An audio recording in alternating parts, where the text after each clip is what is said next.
What happens when only a fraction of students understand their own nation's history? And what does that mean for the future of America? Today, we're diving into civic literacy, education freedom, and why storytelling may be a key to saving both. Coming up on Alabama Policy Insights.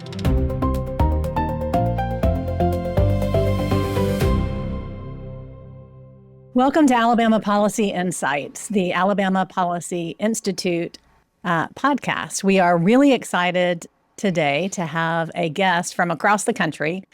You may be familiar with his work or you may not, but he is an advocate for liberty.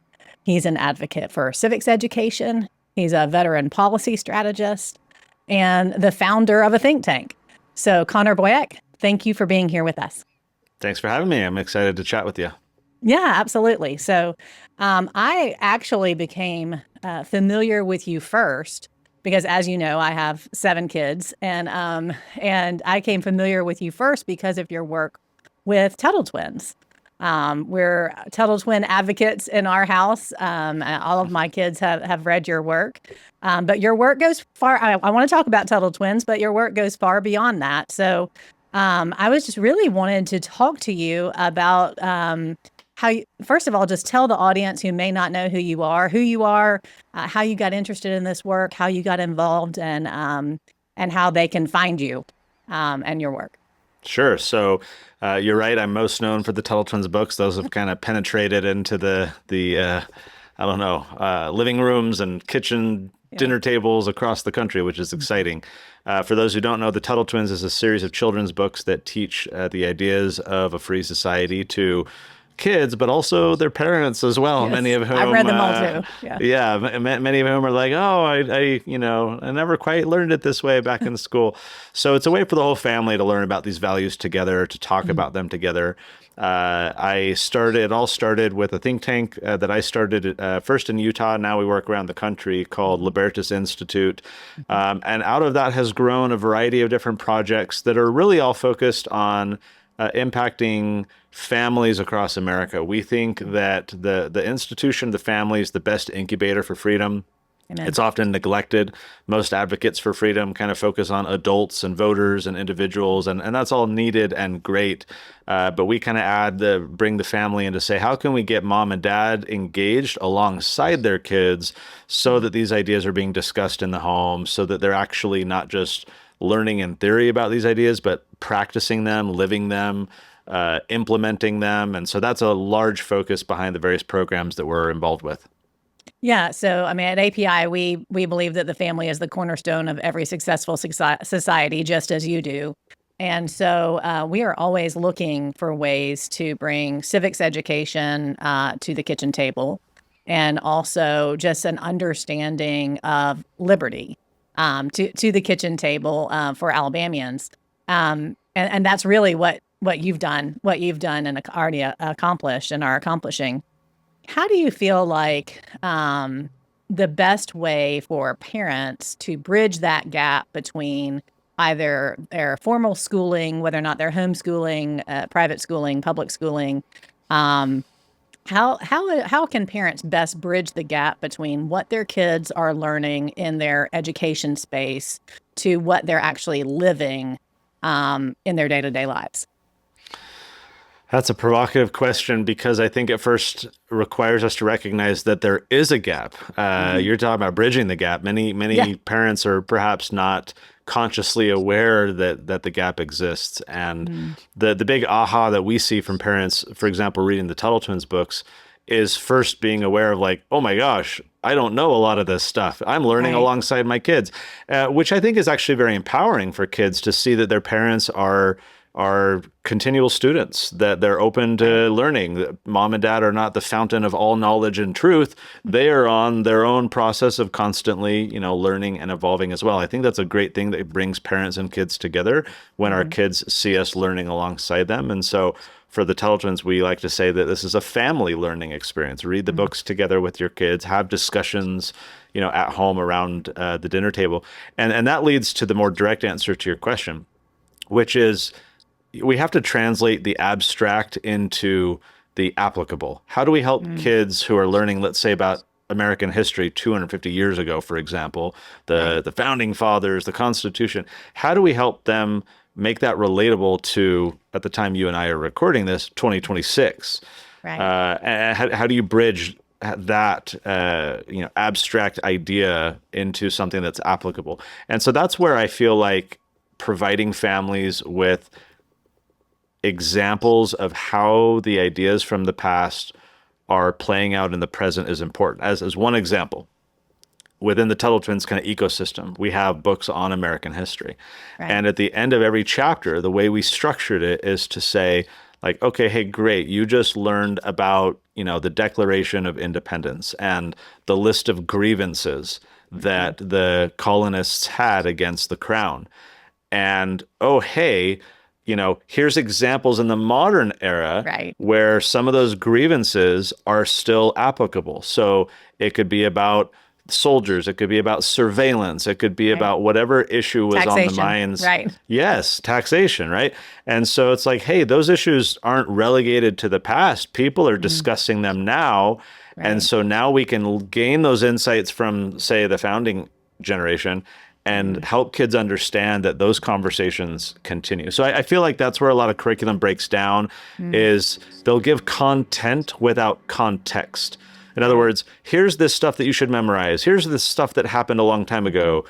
They'll bombard kids with content. Where I think we can improve, and where the Tuttle Twins tries to work, is giving kids the context to say, this is stuff that's relevant today. Here's what Congress is debating right now. Here's what's happening at your city council. Here's context. Suddenly that content, those ideas, have relevance to the world that these kids are growing up in today. Let's learn about Alexander Hamilton and the First National Bank, but oh, hey, talk to mom and dad about the Federal Reserve and inflation and how their purchasing power is going down. And so kids suddenly start realizing, oh, I'm growing up in a world where these ideas make sense and they matter to me. That's how I think we can bridge the gap, is to give context, modern context, for the content that we're trying to teach our kids. Yeah, that's great. Taking that one step further, I'd love to hear your thoughts on the connections between faith and civics, and how those things work around the kitchen table in a conversation about these, using the Tuttle Twins or using other resources, or really just having kind of the parent-child conversations around that dinner table that everybody needs to be having. Because there's such a controversy, which doesn't seem like it should be controversial to those who think like us, but there's such a controversy about the faith of the founders and the establishment of the country, and how those things interacted then, and then how that translates to how we interact now. And so I'm just curious, kind of the spiritual aspect of these conversations from your perspective. I love that question. I believe that faith is a principle of action. It is not an abstract thing. If I have faith in God, that leads me to change my behavior in a certain way. It leads me to do things, to serve people, to live out the tenets of my faith, my belief. And so as I look at history, I see a bunch of people who were motivated by what they believed. The theological principles to which they adhered led to a set of political outcomes in their effort to try and express that faith.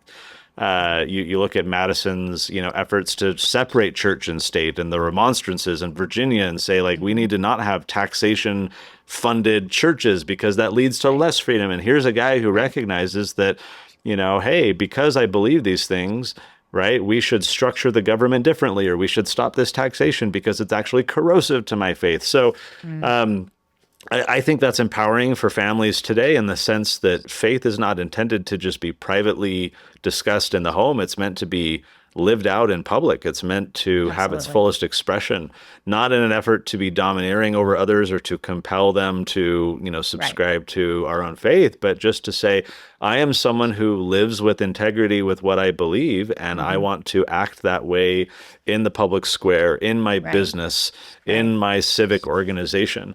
I'll give you one other little anecdote. I love to share the story of Alexis de Tocqueville. Here's a guy who was commissioned to go study America's penal system. And he Right. was sent by the king to go, tour America and figure out what they're doing over there. And he's just so enthralled by this early American experiment in the early 1800s that he writes what we now know as Democracy in America. And in there, he has this observation where across Europe, whenever there was a problem, whenever someone needed something done, they would turn to the government. They would ask the local minister, they would appeal to the whoever. And it took forever and it cost a bunch, as bureaucracy typically does. And he was enthralled with America, specifically around what we now call mediating institutions, these kind of civic associations. He said, and I'm paraphrasing, that whenever there's a problem in America, they will form an association, is what he called it. They'll form an association to that end. Someone, orphan care, elderly care, immigrants, poor people. And to your question, right, these were by and large associations that were driven out of people's faith. Their feeling that to love and serve God, they had to love and serve their fellow man, not through compulsion, not through taxes, not through the coercive arm of the state, but rather their own individual actions, stepping out and supporting and serving others. And so that to me is the spirit of America. As we think about the 250th anniversary, I think about how do we bring back that civic social fabric, not civic in the sense of we need more government programs or let's have a taxpayer-funded celebration of American independence. Instead, how do we rebuild that social fabric where people see that, through their faith, they can love God, love America by stepping up and supporting and serving one another? Yeah. Yeah, I totally agree with that sentiment. And the thought process that faith should be compartmentalized is really a secular thought process. Not a spiritual thought process, because if it is your faith and you're living out your faith, it has to bleed through all aspects of your life. If it's a true faith. So I think that's such an interesting thing. Growing up as a public school kid all the way through graduate school, the compartmentalizing of not only faith away from academics, but then also compartmentalizing different segments of academia, even from each other, and not trying to find those connection points, I think is one of the major deficits of our public education system. I know you have lots of thoughts on that as well. We at Alabama Policy, one of our major policy wins, frankly, over the last few years has been the creation of the CHOOSE Act, which is our educational savings account program that's being implemented as we speak. We have almost 50,000 students who have applied for the second year of that program. If you would, just shifting gears a little bit, talk about how you think these types of issues that we've been talking about in civics education will be found more freely with education freedom programs. Well, we can look at anecdotes. We can also look at data. I'll start with the data to get that out of the way. There is a assessment that's frequently done for public school students across America, 4th, 8th, and 12th grade students. This is called the NAEP score. It's also nicknamed America's Report Card. This is kind of the top level assessment of how well the education system in America is doing.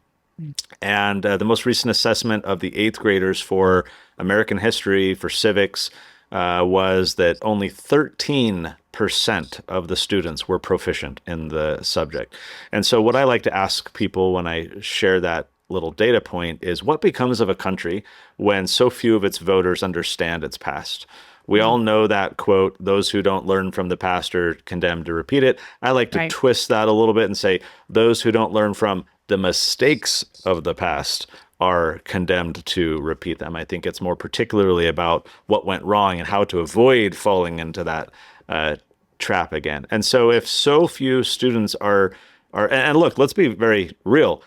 I hated history in school. I found it immensely boring. Funny, really. And here I am teaching, millions of kids American history and loving it. We just finished writing our 3rd volume in that history book. It comes out in just a few weeks at TuttleTwins.com. And so I'm really passionate about American history. But young Connor hated it. And as I reflect on that, it really boils down to the fact that it was all like memorizing dates and Right. places, and this committee wrote a letter on this date. Again, it was content without context. Right. Right. I was the kid who would raise my hand and say, like, why are we learning? Oh, put your hand Why down, do we it'll be on care? the Right. test. Right. Right. And so I struggled with history just because it lacked, I think if I were just package up my concerns with it, it was that I just had no context for it. It was boring. Later Mhm. in life, when I started reading biographies and stories of history, it was like a true crime drama, like Mhm. gripping stuff, but it had never been presented in an interesting way to me. And Mhm. so that's where I get concerned about from a civilizational perspective, is that if we do so poorly at teaching youth the mistakes of the past or the lessons and the positive things Right. from the past Right. that we can emulate, then we're just in this doom cycle of constant looping through the same problems. Look at the rise of socialism. Look at how young people flirt so heavily with these totally broken ideas. And so, the data bears out the fact how broken it is. To your point about school choice, education freedom, finding Mhm. other options, there are so many different ways to improve upon what is broken. And I think we need to have education subjected to a competitive landscape of service providers. If we had a state-run hospital, you look at how that's been done in other countries in the past or presently, and the quality degrades, the timelines increase, the cost increases. All services rendered from one human to another should be subject to the competitive forces of the marketplace so that Right. we drive costs down and drive quality up. I think education is no different. And so having parents be able to take those dollars, look, I feel my true position is that government should not at all be involved in the Right. provision of educational services. People should be able to keep their own money and do what they want with education. But if as a government, we are compelled to fund through our tax dollars a education system, then I want those dollars subjected to those competitive forces Mhm. so that we can get a variety of options where parents can evaluate and say, oh man, my kid loves history, going to this, private school or this Mhm. online thing or this Mhm. micro school. We're just going to get way better outcomes. We're also going to learn a lot more about what's working and what's not. And the market is going to clearly show, hey, wow, we get way better academic outcomes Mhm. from the kids at these types of, micro schools or these homeschool co-ops or whatever. And Mhm. so if we care about, as a society, a literate, informed generation, and that is why we invest tax dollars into that system, why would we not want a system that's going to produce far better academic outcomes? I'll very briefly share one other story. Perhaps you recently saw this in the news that after an 18-month review, this group called the National Commission on Excellence in Education published a report as they surveyed the landscape of education in America, talking to schools, teachers, reviewing Mhm. curricula, reviewing tests. And their conclusion in this report was that America's educational institutions are subjected below a rising tide of mediocrity, they said. Yeah. And that if a foreign government had attempted to impose upon America the very mediocre educational performance that now exists, we might well have viewed it as an act Act of of war. war. That's an exact quote. And I'm Yeah. fibbing a little bit here. It sounds like you know the quote, that Yeah. this did not recently happen. I frame it that way because people are like, oh my gosh. Yeah. I say, no, they said that in 1983, over 40 years ago. They said Wow. that America's education system was, drowning under a rising tide of mediocrity. So when I share this in my speaking engagements, I ask for a raise of hands. Who here thinks in the past 40 plus years that America's educational institutions have improved since then? And not a Right. hand, of course, goes up. So we clearly have to do something different. And Mm. and having educational freedom, having Mm. parents be able to allocate those dollars differently, I think we're Yeah. going in the aggregate to get far better outcomes. We agree, and API since long before I started here has been for kind of all types of education freedom, whether or not that's charter schools or scholarship programs or now ESAs, kind of all types of education for that reason that competition breeds innovation and monopolies breed mediocrity, and that's just there's no reason why that kind of you know fundamental truth would not hold also true for education. And Agreed. so So that's why we've been for it and advocated for it so much. But having said that, we also cannot abandon those who choose public school, because we know that at least right now, we haven't hit the tipping point. We may at some point. But for right now, so many parents do choose public schools for their kids, and abandoning public schools and civic education and even, basic reading, writing, and arithmetic type of work in public schools will leave the vast majority of students illiterate or partially illiterate and not be able to be functioning members of society. So would you mind speaking just for a few minutes about how we can, help provide that opt-out and those educational choices, but also not abandon the kids who are kind of stuck in a bad situation? Yeah, I mean, I can only speak to it from our own perspective and focus. I feel like trying to reform the system is like trying to put your arm in the Mississippi River and hoping to like stem the tide, just through that effort.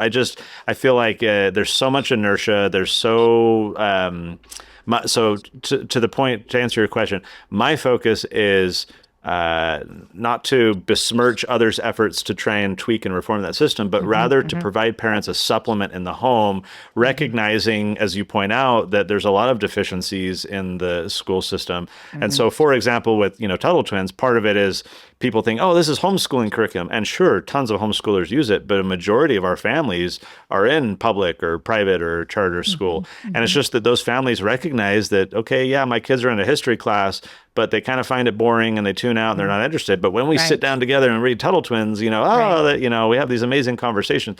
Right. So I think it's kind of a throw mud against the wall and see what sticks effort. There are groups out there trying to reform within, trying to adopt better standards, trying to, but my own efforts and my focus is to say, I just want to support families no matter what their choices are. Right. And let's kind of supplement that education, recognizing, look, even if you have education freedom and you use those dollars and you go to a private school, that private school might also not be that great, That's right. And especially if they're hiring teachers from the public school system who only know a certain way of doing things. And it's hard to have a genuinely novel approach and pedagogical kind of framework in education. It takes a lot of disruption.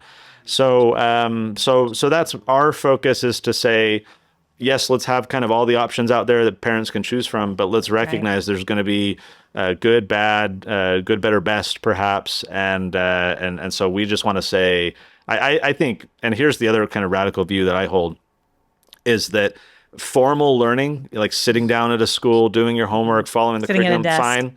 That's great. I think that the most optimal learning in life comes in informal moments, not formal moments. It's when you're talking over dinner with someone. It's when you're doing a little lemonade stand and you connect with a customer. Yeah. You're at the grocery store. You have this aha about, oh my gosh, look at all this, abundance. There's no czar in charge of, ruffled versus baked potato chips. The market works and we have spontaneous order. I feel like it's those informal moments that plant ideas deeper into children's minds. And so we can stress all we want about the formal learning and the curriculum and the standards, and we should. It's important to focus on. My own focus is more, how do we connect parents and kids so that those informal, spontaneous moments of learning can emerge, and you can have that deeper conversation together as a family. So that's just where we choose to focus. Yeah, and the other focus that my kids and our family have really enjoyed is how you've really embraced the narrative. You've embraced story. And maybe that's because of your personal experience, in school and having to memorize, the list of, kings from the UK or whatever it was that had no bearing on your reality. But the embrace of story and narrative, I think, is a really powerful tool, especially to reach kids, but really to reach everyone.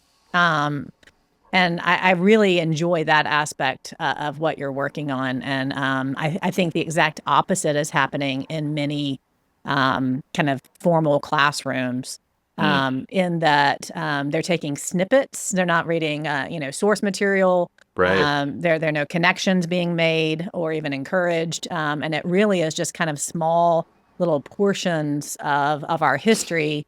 And then children are left to try to make the connections on their own, and they rarely do. Well, let's drive this home a little bit further. We're talking on a podcast. People are listening right now because you're inviting me to share my story, and people Right. get intrigued and they want to understand it. And by doing so, they're learning all kinds of little things. Hmm. Why is social media of any interest? It's because these are like micro stories. You're seeing videos. Right. People are creating their own little narratives. There's actually a neurological basis for this, where our brains want to close open loops. There's like our Hmm. brains are literally wired for storytelling. And so when you tell, like, one of the things that I love in our world as fundraisers in particular, running Hmm. think tanks, Hmm. I learned this years ago, but it relates to storytelling and the kind of neurological aspect of it. You can program someone's brain simply by using the word imagine. Hmm. If I tell you, imagine America 250 years from now, Hmm. and imagine a future dystopian hellscape in which we've not passed on these values, and we've not, and you start to imagine in your mind, Right. like, I can literally program, or you might say, like, oh, imagine Alabama 20 years from now, if we had Hmm. more education freedom and kids had, and Right. people Right. start thinking about it, right? And so our brains are wired for story, and it's such a great way to communicate ideas to people. Hmm. And we see it in the podcast, we see it in social media. I just wanted to say, let's bring it into books, because all the history books I read and all the free Right. market literature out there, like, it's just dry and Yeah. dense, Dry. and so let's inject a little story, and suddenly you got 6-year-old kids learning about praxeology, and Hmm. before you just had PhD level economists learning about what that was. So storytelling Right. is amazing, and I think it's such a good way to introduce ideas to our kids. Yeah, no, absolutely. And just as a organization, it's pretty easy for us to um, discuss social issues, meaning, if you're talking about, the bathroom issue or, boys and girls sports and things like that, people can visualize those things and how they personally impact them.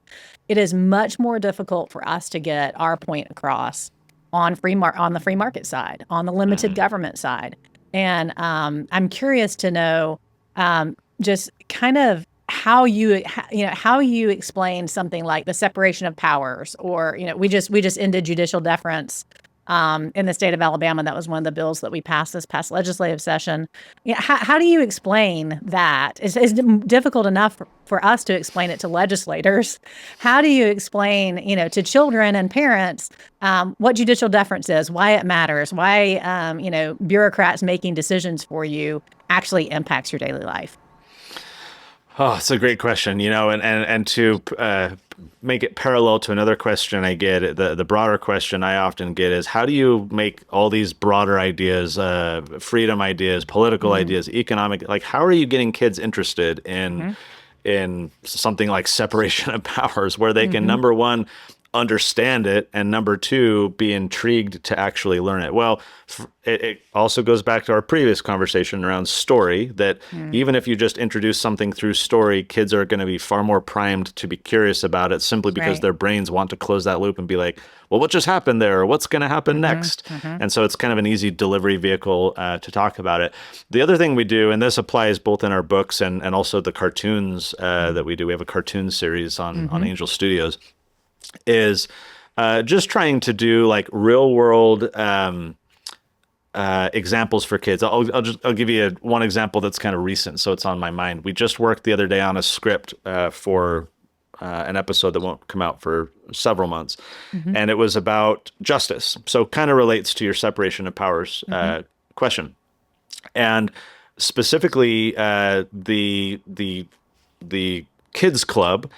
They were trying to punish Corinne, one of the characters, because they all assumed that she had done something wrong. Specifically, there was a chocolate cake, and she had some chocolate on her mouth. The cake was missing, and they all said, "You did it," Right. And they were all kind of assigning guilt without any Real due evidence. process. It Right. was it Right. was a it was an episode really about due process. Hmm. So they go back in time on Grandma's wheelchair to John Adams and the Boston Massacre. Yeah. And here's a guy as a lawyer who represented the Redcoats Yeah. and defended the Redcoats in the process, with all these angry, the mob, the colonists, his peers. And he believes so passionately about, due process, despite his sentiments and his concerns, that he felt like they deserve due process. So we go back in time, we learn a little bit from John Adams, and then we bring it back, and the kids realize, well, rather than just convicting Karen and kicking her, or Corinne, and kicking her out of the club, we should bring in an impartial judge, and she should be able to defend herself, and there should be a process. And so, look, something as like simple and silly as a kids club Who ate the cake? context, kids can at least kind of understand it, and suddenly we're able to just convey this idea that there should be fairness before you are guilty. So something like separation of powers, I just think that through stories, through modern examples, it's a conversation with kid, like, well, how would you like it if, and I'm just riffing here just off the cuff, since I didn't think of this beforehand, but I might say, well, like, look, as your parent, I am judge, jury, and executioner. And do you like that I'm kind of the dictator in our home, that I rule everything? And it's different when you're a minor, et cetera, et cetera. But imagine you're 30 years old and I'm still trying to wield that power over you as an independent adult. You wouldn't like that, right?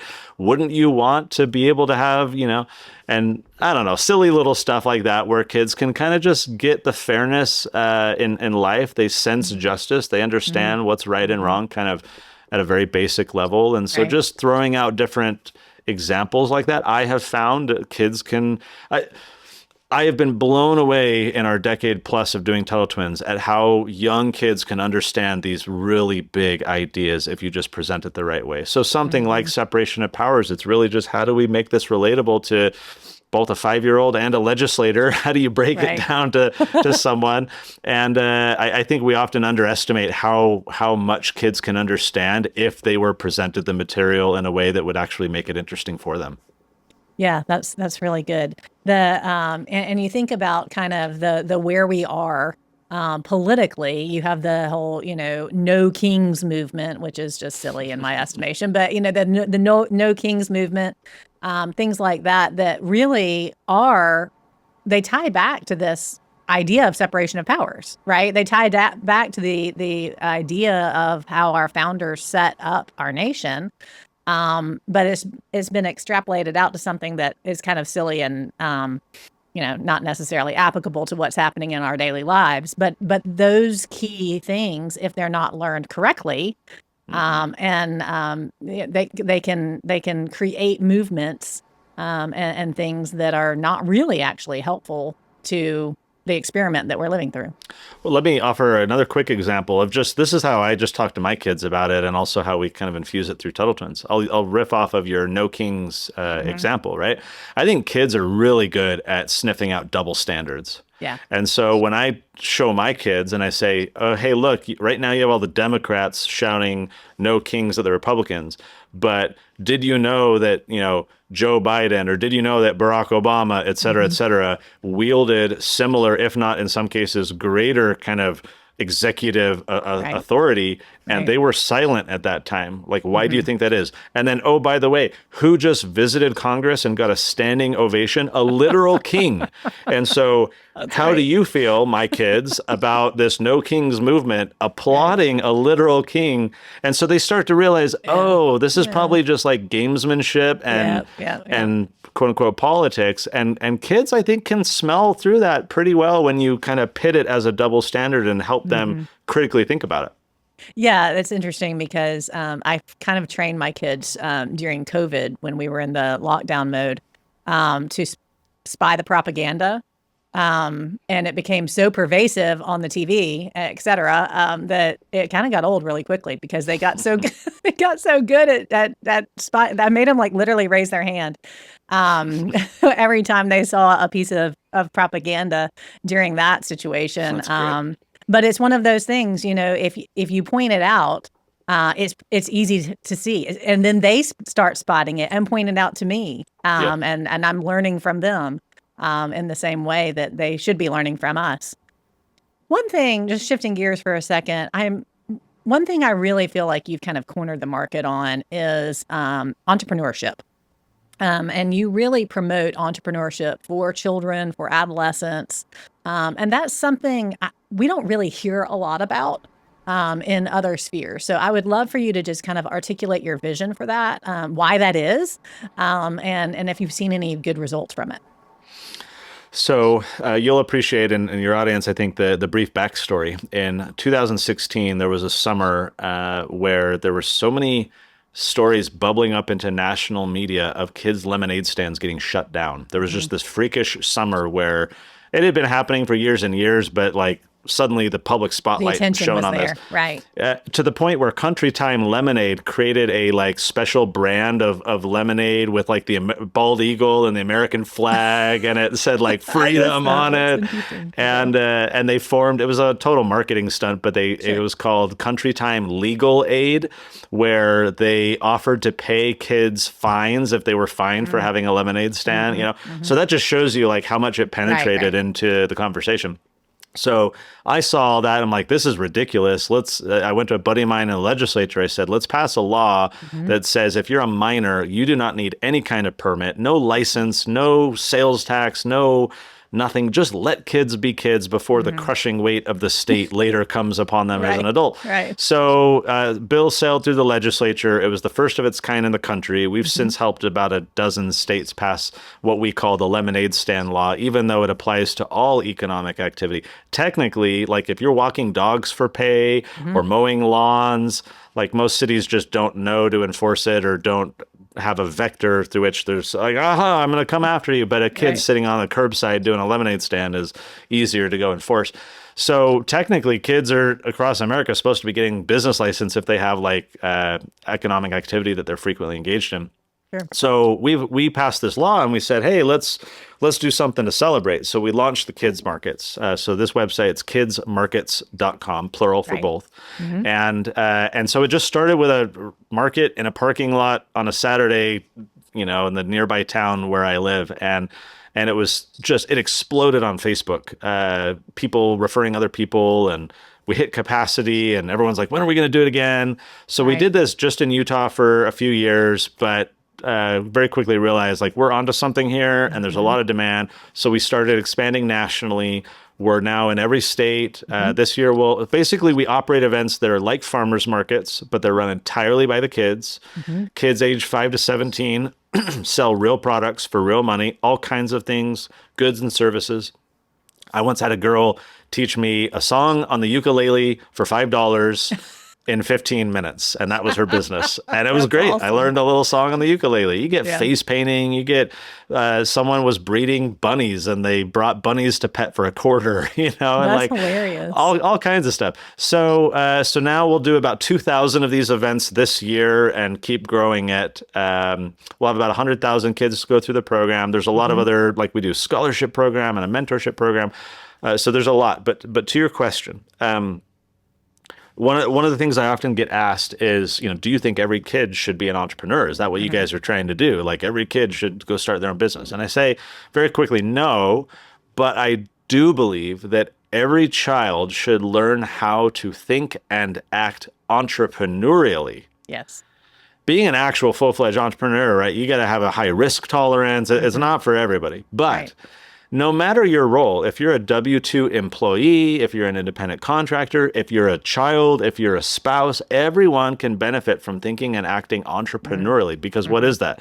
It's critical thinking, kind of observing the world around you and kind of understanding how things are working and why. It's problem solving. Right. Like, hey, I think that's not working. Let me go try and fix that. And it's value creation. Yes, can I create value for the old lady down the road who has arthritis and can't pull weeds anymore? And if I create value for her, she will, you know, compensate me. And suddenly I'm doing something entrepreneurial. That's great if you're a kid at home, like, hey, there's dirty dishes in the sink. Let me take initiative to solve that problem, create value for mom. And then what's going to happen? She's going to reciprocate. She's going to be grateful. She's going to take me out for ice cream, you know, later that week or whatever, because she'll be so happy that I took the initiative without being asked to go do the dishes, you know? So that's what we're after is helping kids learn how to think and act entrepreneurially, because that will benefit them throughout their whole lives. It's a confidence building experiment. It is also, our program is bar none. We actually have some early data around this, and we're going to do some actual more legitimate studies around this, because I'm easily confident that it is the country's best financial literacy program. There's a lot of organizations out there and teachers and curricula that promote financial literacy in the classroom, and that's fine and that's great, but it's all abstract. Right. It's just all on what is paper. money? Yeah, it's on paper, or it's simulated activities. Let's pretend to trade stocks for a day and then off you go to, your day, your normal day to day. When you have kids selling real products for real money and there is actual skin in the game, there are actual consequences. Not only are they learning financial literacy far and away superior to anything else. But what's happening is these kids don't even realize what they're learning. They're learning spreadsheets for the first time because they've got to put a budget together, right? They're learning marketing because they've got to design their booth. They're learning about pricing theory because their competitors are literally set up next to them, clustered together in these booths. And I remember distinctly in my mind a few years ago when fidget spinners like exploded for a year, right? And so I sourced from Alibaba some fidget spinners for my kids at our markets. And we had at one particular market, they were at 13 out of like 80 or 90 booths were all fidget spinners. Oh, wow. And so they had to learn how to differentiate themselves. 100%. Yeah. Product differentiation, positioning. We had one of the other fidget spinner kids set up literally across the aisle from us. And they were selling theirs for $4 a piece, whereas my kids had priced them at $5 a piece. And so suddenly I'm talking to my kids about, all right, can we do, what are our options? Can we do 3 for the price of 2? Can we have a special add-on? What can you do? And if you were to talk to kids about any of this in the classroom, hey, kids, sit down. We're going to learn Excel 101. Open your textbooks to like boring. Yep. But if kids they have a context. They want to earn spending money because they want to go buy their Pokemon cards or whatever they want to do. So that's their context. I want to make some money. Right. Suddenly the content becomes not only easier to deliver, but it sinks deeper. They're now interested in learning how to use Excel or a Google Sheet because that's what they need to do to build the budget to go earn their money. And they just consume all this information. So that's kind of the motive behind what we're doing is we're basically leveraging the profit motive. These kids want to earn money and we're sneaking all kinds of stuff in there that they can learn, that they're going to learn way better and it's going to last way longer in their lives, in their minds for retention than if they learned it in the classroom. So that's kind of what we're up to with the kids markets. Yeah, that's fantastic. API has a heavy focus, and I know lots. I know Libertas does as well, and many think tanks has a heavy focus on governmental accountability and transparency. How do you see how accountability and transparency in government, state government, federal government, local government, all levels of government actually translates to increased liberty across the nation?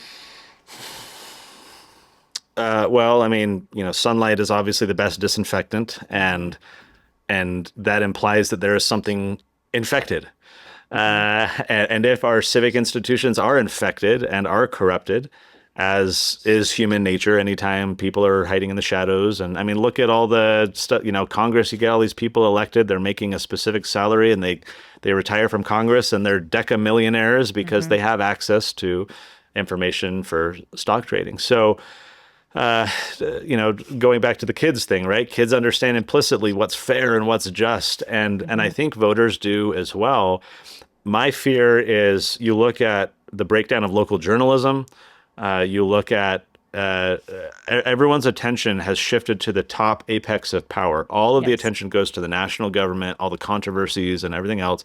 And that is the level of government in which you and I have the least impact and least influence, but it's what everyone's focused on. No wonder people get burned out and disenfranchised and disconnected and apathetic, because to the extent they care about anything, it's about something they can't really control or influence. So then they just disengage. Meanwhile, your local good boys clubs and your city councils, and it's like you could get involved in a local issue and absolutely affect change, right? I will speak very specifically about this. I have no credentials to do anything that I'm doing. people often think, oh, you're a lawyer. I'm not a lawyer. Oh, you're an economist. I'm not an economist. I literally designed websites for a living. I was just a guy doing marketing and building websites, but who got involved locally and saw that that skill set and a little bit of energy and time could actually affect change at a local level. Right. And so to me, the greatest void is also the greatest opportunity. You don't have reporters sitting in city council rooms anymore. You don't have watchdogs, focused on that. And therefore, people can get away with things that perhaps they shouldn't. Right. If someone were just watching. There is I wish I remembered it. I have a buddy creating an AI company that consumes, I think it's Citizen Portal. Yes, Citizen Portal. Yes. Yeah. Okay. I'm a subscriber. Perfect. citizenportal.ai. His name's Paul Allen, who created this. And so it's basically, if we don't have reporters sitting in local council meetings anymore, can we use AI and public records, like videos and of these meetings, to synthesize and say, all right, I want to know anytime they're talking about like separation of powers, or if they're talking about this tax issue, and you can get notified. And so we can use technology to kind of supplement, but I don't think technology can manufacture concern and attention. Yeah. So Paul can go build a system and it's great, but are people going to actually use it? Do people actually care what's happening in their local communities? And it's a red flag system, but then you have to act on it. You have to use the personal relationship and the connection with somebody to act on it to affect change. That's right. And so I feel like, humans respond to incentives. If you find someone involved in corruption, if you find something naughty happening, and you write a letter to the editor, or you go on a podcast or do a YouTube, and you bring that sunlight to disinfect that, you're going to actually be able to affect a lot of change. But it starts with caring. It starts with, again, something like citizenportal.ai can help, that you actually have to like roll up your sleeves and do a little bit of the work. Right. And I feel like it's so needed, because I feel like as much as people pay attention to the corruption at the federal level, there's at least a lot of attention happening there and a lot of focus to try and mitigate and minimize that potential corruption. Meanwhile, at the local level, a lot more people are operating in the shadows. They're not bad people across the board, anything like that, but they are human, and they are willing to help a friend or, cut a corner. And so I just think we need far more engagement at a level of government where people, like, if people even took 20% of the energy that they spent caring about what's happening federally and focus that at a state and local level, we would transform so many institutions and affect so much change. It just requires groups like yours and mine to tell people and to empower them with that potential and say, you can do this. Look at me. I was a web developer and look what I've done. You can do it in your pajamas at home, And if I can take it one step further, what I often like to tell people, you pointed out rightly, you still need the relationship. It's one thing to have the red flag, take action, but you got to have a relationship. So what I like to tell people is just take your city councilor to lunch, or offer to help your mayor, fold chairs after an event or a campaign thing. Like, you don't have to agree with them on everything, but just go connect with people. Organize a little town hall in your home with 20 people. They're politicians. They love to talk to people. Invite them over, tell them there will be cookies and 20 people, and they will show up, because they want to look like they care. And so it doesn't take a lot. You can be a stay-at-home mom and have a side hustle of being an advocate for freedom in the smallest ways that have the highest leverage impact opportunity in your community. That's right. Well, yeah, and that what a great way to end, to just encourage engagement, and I love the way that you're encouraging civic engagement from childhood all the way through adulthood, and I think that is really sorely needed in all of our localities, all of our states, and also in the nation. So thank you for all you've done. Thank you for all I'm sure you will do. You're prolific and using your God-given abilities to their best source, and so we appreciate it. I appreciate you as a mom, being able to utilize your work and the work of the folks who work with you to help to teach our kids about what they should know about our country, and about their role in it, and then also to learn about themselves. And so that's just a super valuable tool. So we're just fortunate to partner with you, and really appreciate you taking the time to be with us today. Well, thank you for the kind words, and thanks for having me. We got a lot of work to do, and look forward to partnering more with you. Awesome. Thanks so much, Connor.